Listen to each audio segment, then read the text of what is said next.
Bhadrayu Pandya Baba. Bhadrayu Pandya Baba resides in Cincinnati, USA. He met Gurudev in the year 1975 and got initiated. Since 1996, he has 1990s. I'm sorry, maybe it is 86, I think so. I'm sorry. He has been initiating people into Kriya Yoga. He travels extensively in the USA, and he has also traveled in South America and Australia, New Zealand, doing Kriya Yoga programs. In Bhadrayu Baba's own words, he said taking Kriya initiation has brought a tremendous change in his own life. Let us now hear to Bhadrayu Baba when he'll talk about the practical applications of Kriya Yoga practice in daily life. With this, I give it over to Bhadrayu Baba. Pranam Baba. Pranam.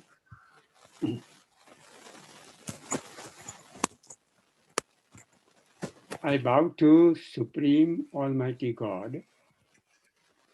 I Pranam bow Baba. to... Your video is off, Baba. Please open it. Pranam Baba.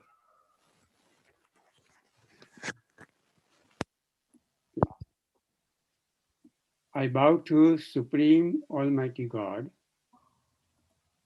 I bow to saints and sages of all the religions and of all the times.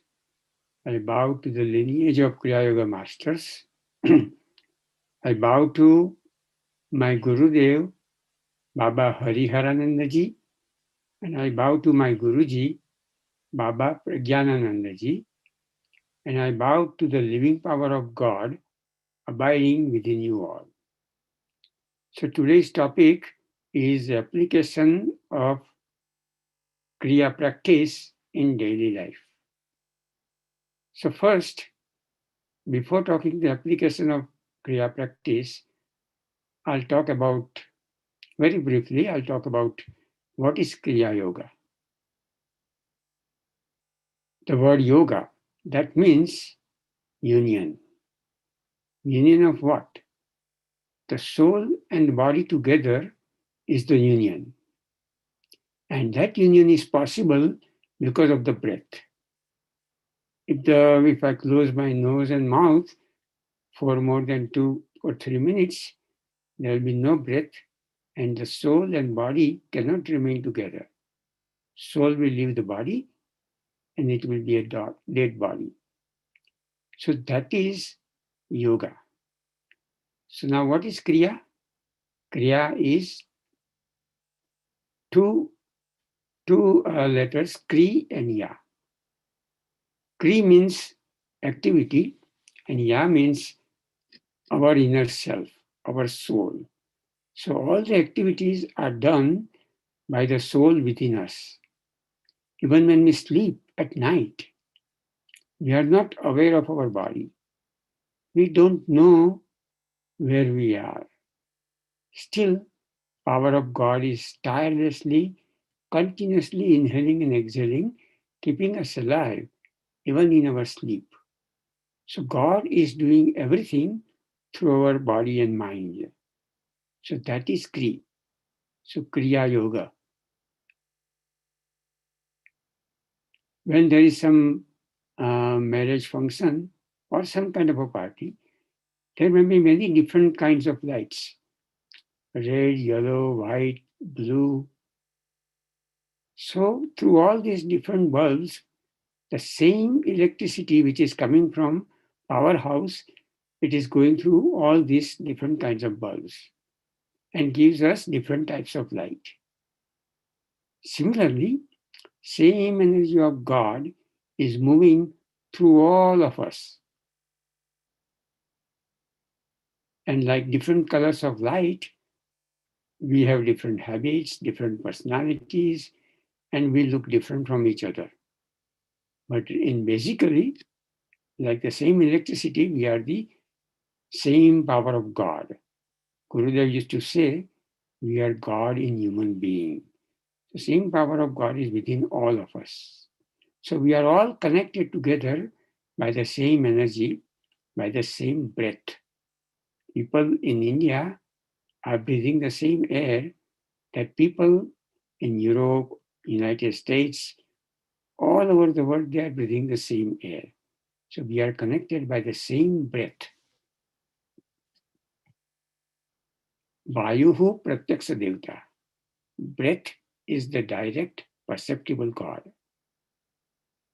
So now, when we say God, so what is God? God is not some superhuman being living in the high heaven. God is formless. God is pure, infinite consciousness. God is calmness. God is pure, divine love. God is joy, happiness, and bliss. That is God. And God is not in our mind. God is somewhere beyond the mind. So,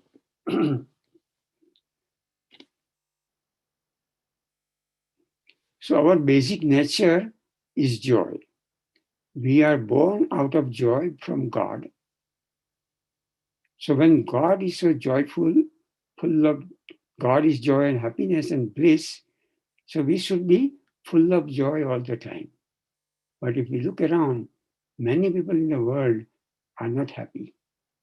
They are going through so many problems, difficulties, suffering.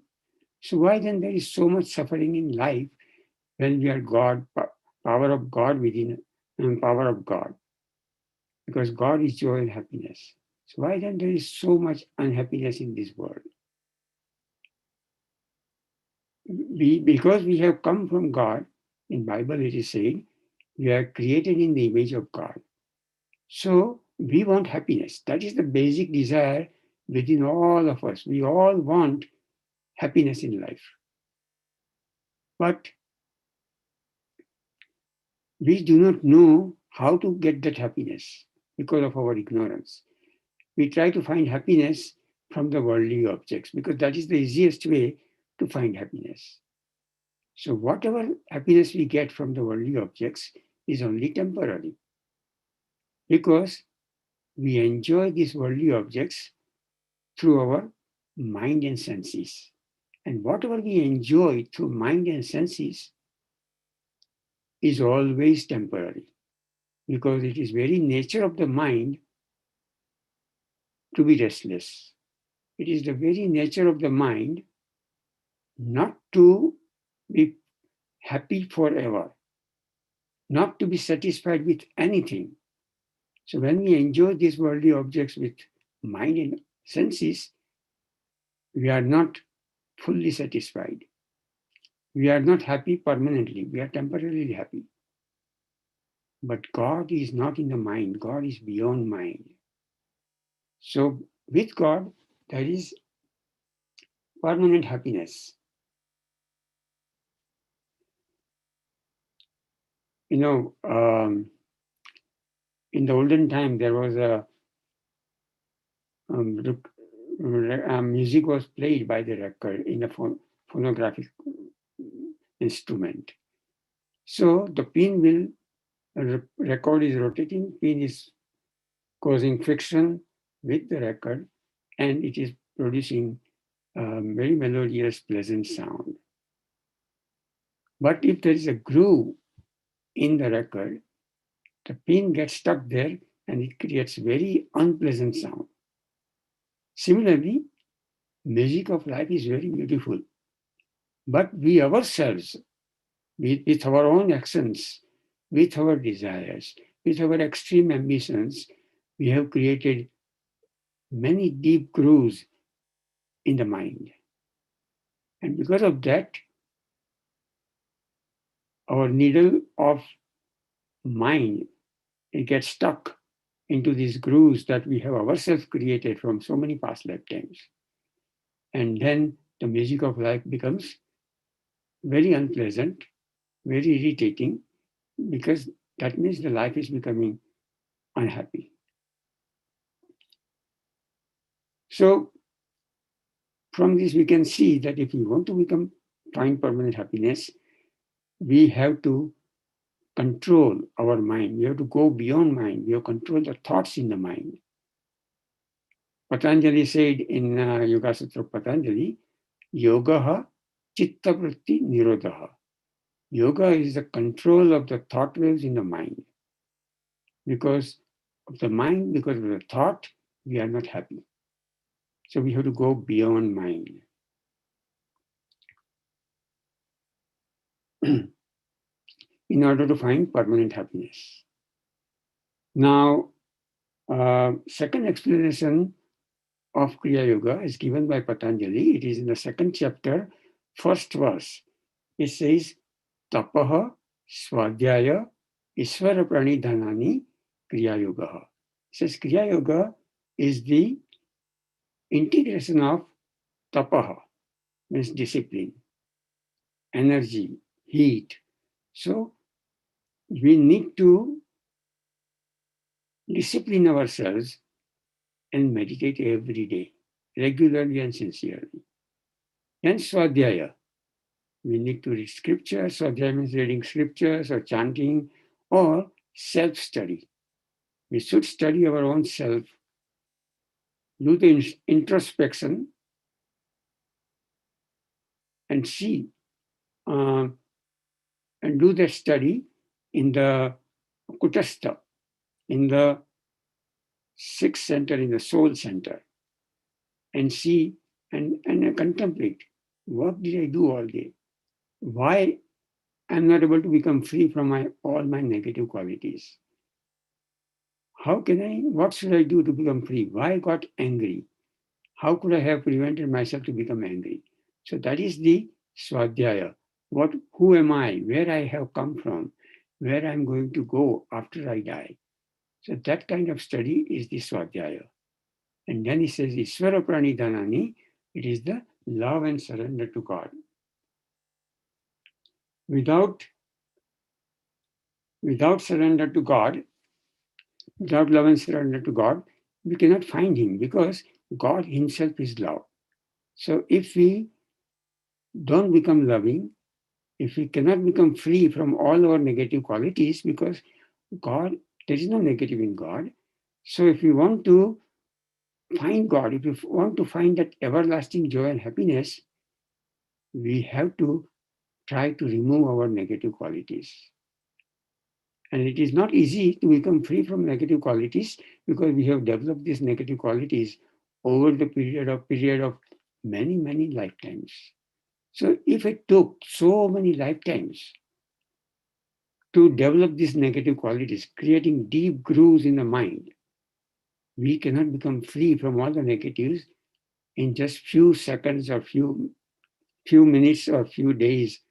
We cannot even become free from all these negative qualities in few months or few years. Or sometimes it takes even many lifetimes to become free from all these negative qualities, depending upon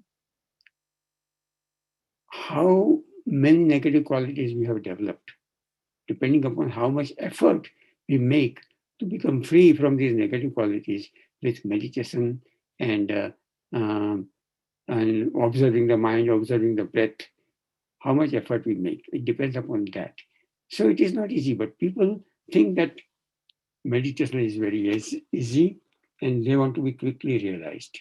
But on spiritual path, we have to have lots of patience. Without patience, we cannot progress spiritually. So whatever action we do, even when we pray,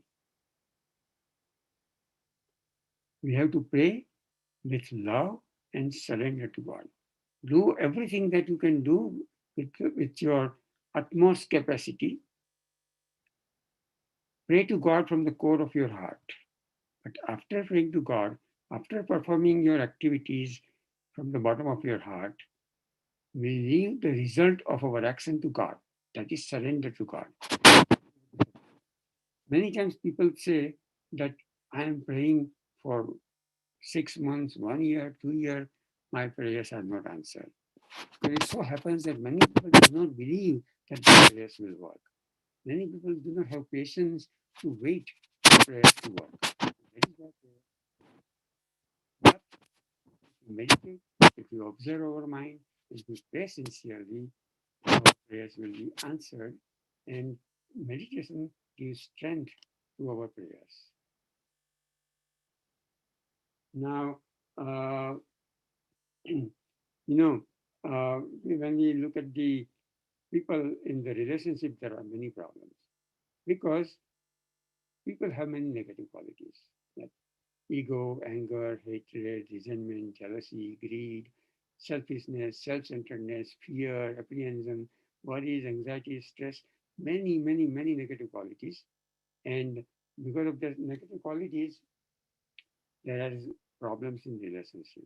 Because in the relationship, everybody, people generally look at other people's fault. They, as a human being, it's nature of the human being. We find it very hard to look at our own faults. We see the faults in other people. And we want to other people to correct themselves. We want other people to uh, do the things according to our ideas, according to our thinking. We don't want to change, but we want others to change. And actually, somebody,